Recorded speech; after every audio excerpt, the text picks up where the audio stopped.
اعوذ بالله من الشیطان الرجیم بسم الله الرحمن الرحیم. ګرانو عزتمندو اوریدونکو کتونکو السلام علیکم ورحمت الله وبرکاتو. امید دی چې زموږ څومره خواږه کتونکي دي دا به د صحت په جامه به پټ وي. د ټولو نه مخکې ثنا صفت هغه ذات لره چې زموږ خالق او مالک دی، د کائناتو نظام چلی او د هغې نه پس بشمیره درود په جناب محمد رسول الله صلی الله علیه وسلم باندې، او بیا دعا ده چې زموږ څومره اوریدونکي دي او د خپل حاجاتو دپاره یا د خپلو مسلو دپاره زموږ چینل کې ویډیوګانې ګوري، الله رب العزت دې د هغوی ټول حاجتونه پوره کړي. د چا چې په زړه کې څه جایز مراد دي هغه مرادونه دې الله پوره کړي. څوک قرضدار یې الله یې د قرض خلاص کړي. چا کاروبار نه الله دې ولا د بهترین کاروبار وسیله جوړه کړي. دوستانو مختلفو وظایف ما به د خپل چینل ورکړو چې په دې کې اکثر وظایف د دنیایي کاروبار او حاجات او کور اخیستل او لکه سړي چې کوم مشکلات دي د هغې دپاره بعضې وخت کې موږ څخه خلک رابطې کوي د دپاره چې تاسو د دې نه علاوه نور مرضونه هم شته، نور مسایل هم خلکو ته شته، په هغې تاسو ویډیو ولې نه جوړوئ.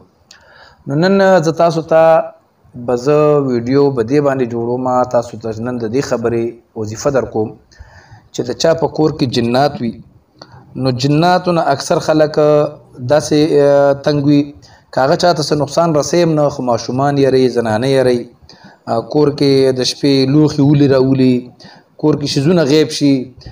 بعضې خو دومره خراب جنات وي چې هغوی اکثر جامو کې سوري کوي، جامو ته اور ورته کوي او جامې ښې نوې نوې جامې چې کوم دي هغه غیبې کي.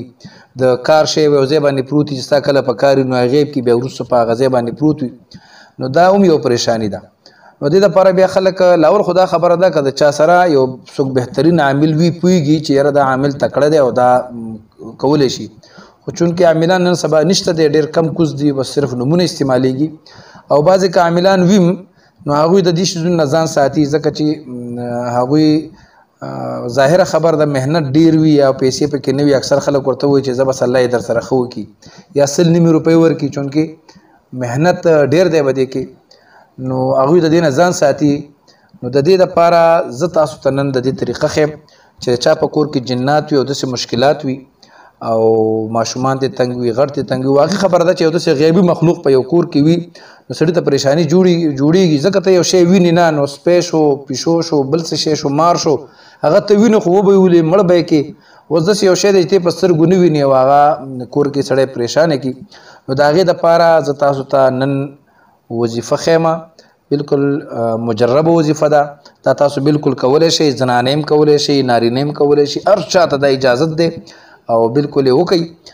که د چا په کور کې داسې مسله وي، جنات وي او هغې د ناسه هغوی پریشانه وي نو دی کې داسې چل وکئ چې 21 ورځې چې کوم دی د دې وظیفه ده. خو د هغې نه مخکې تاسو ته خبر وکړم د اجازت دپاره زمونږ د یوټیوب چینل سبسکرایب کړئ او لایک کړئ او کمنټ کړئ. که نارینه وي خپل نوم ولیکئ، که زنانه وي نو هغه سبحان الله، ماشاء الله، الله اکبر په شان بهترین الفاظ ولیکئ. که باید زنانه تعلیم نه وي نو هغوی چې زموږ ټوله ویډیو د سر نه اخره پورې هم واوري نو بس هغوی ته اجازت میلاو شو.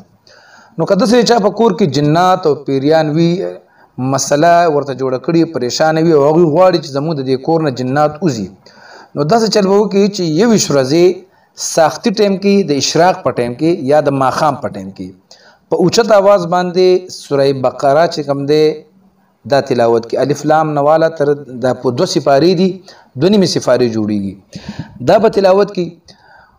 اوس دې کې یو داسې خبره جوړیږي چې وایي چې دومره ټایم چا سره دی چې 2 سپارې او سړی په کور کې ناست یو 21 ورځې او هغه وایي چې مونږ دا تلاوت کو، دا خو زموږ نه ډېر زیات ټایم اخلي.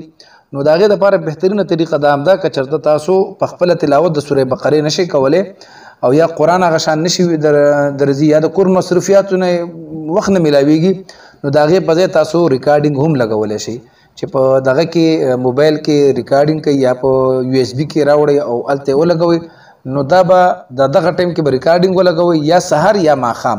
خو دا سحر ټایم بهترین ټایم دا دی چې ماښام ټایم کې هر سړی کور ته راشي خبرې کوي او دغه ټایم کې سړي نارینه وځي او صرف زنانه په کور کې. نو دا به د دې تلاوت به وکړئ. بیا چې دا سورت بقره ختم شي نو بیا به د کور په 4 وانو ګټونو کې هر ګټ ته به لاړ شي او داسې درمیانه आवाज کې، نه ډېر تیز आवाज او نه ډېر سلو आवाज، به دې کې به 3 ځل اذان وکړي. چې اذان دې پکې وکړو نو دې کې به بیا چوف به وکړي او دا نیت به وکړي چې به دې کور کې به دې ګوټه د خوا شا کې چې څومره جناتو هغه ما د دې نه لرې کړل ومزغلول. اوس دې کې یو خبره دا ده چې بعضې وخت کې د عمل سره د چا په اوږو باندې یا په سر باندې تکلیف راشي یا په اوږو باندې بوج راشي یا یره پې راشي، نو د هغې نه مخکې منزل باندې اوبه ځان له دم کوي، هغه به تیارې پرتې وي. نو هغه اوبه چې کوم دی هغې نه وڅکئ او تاسو چې کله که په خپل هم دا تلاوت کوو نو هغه منزل والا اوبه چې کومې پرتې وي په هغې باندې دا سورت بقره چې ووایې نو روزانه پې چوف کوئ، او که دغه نه وي نو ځان ته په ټیپ باندې یا په موبایل باندې تاسو لګوئ.